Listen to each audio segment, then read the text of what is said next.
kami akan menjelaskan bagaimana proses melakukan pengentrian data untuk mengisi data katekisasi.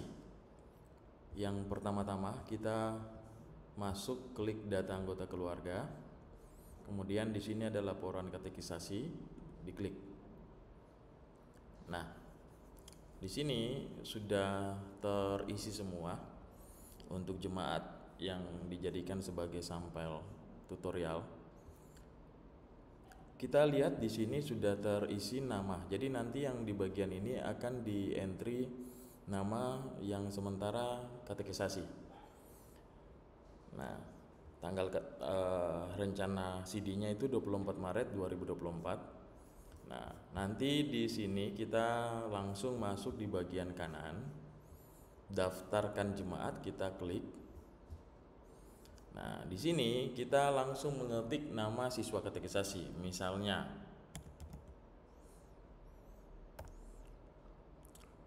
nah, kita misalnya seperti ini, kita tentukan waktunya, lalu kemudian kita klik simpan.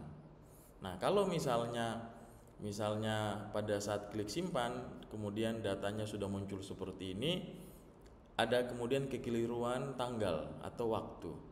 Nah, kita kemudian tinggal klik yang warna hijau ini, kita klik, kemudian kita ubah.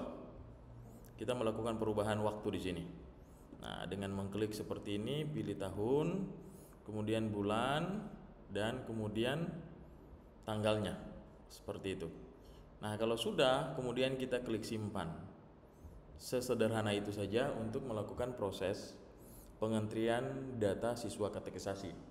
Yang berikut, pengentrian data pendidikan yang spesifik bagi setiap anggota jemaat.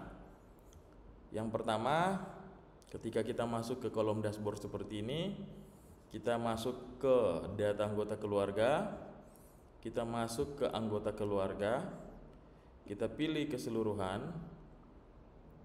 Nah, seperti ini. Kemudian kita memilih tanda pesawat. Tanda pesawat seperti ini.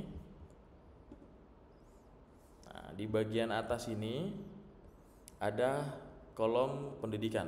Nah, seperti ini. Nah, kalau misalnya Bapak Ibu mau mengentry dari SD, SMP, SMA juga tidak masalah.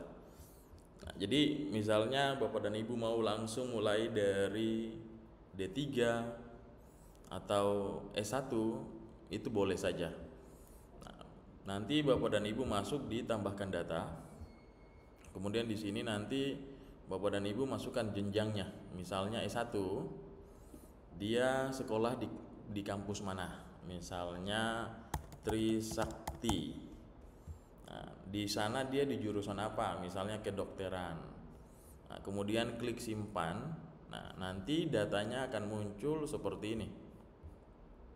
Nah, kalau misalnya Bapak dan Ibu merasa bahwa lagi keliru mengentry data, nah, Bapak dan Ibu melakukan perubahan pada tombol hijau, tinggal diklik, lalu kemudian melakukan proses perubahan, lalu kemudian klik simpan. Seperti itu saja, diulang terus sampai riwayat pendidikannya selesai. Nah, sekarang kita masuk kepada riwayat pelayanan. Nah, riwayat pelayanan ini Bapak dan Ibu dimaksudkan adalah anggota jemaat yang tidak sementara aktif di dalam pelayanan seperti penatua, diaken, atau kepengurusan yang lain. Riwayat pelayanan ini merupakan bagian dari histori sejarah mereka pernah melakukan pelayanan di GPM. Seperti itu. Nah, jadi klik data anggota keluarga, kemudian di sini ada riwayat pelayanan. Nah, kemudian di sini kita klik tambahkan data, masukkan nama anggota jemaat. Misalnya kita masukkan 3 huruf, muncul seperti itu. Nah, dia sebagai apa? Misalnya pernah menjadi penatua dari kapan? Itu. Dia menjadi penatua dari tahun kapan sampai tahun kapan, gitu. Simpan seperti ini. Nah, seperti itu. Nah, kemudian untuk orang yang sama juga, misalnya masih ada lagi riwayat pelayanannya untuk orang yang sama, kita klik yang sama, kita ketik namanya lagi. Nah, kemudian dia pernah menjadi apa? Misalnya menjadi panitia.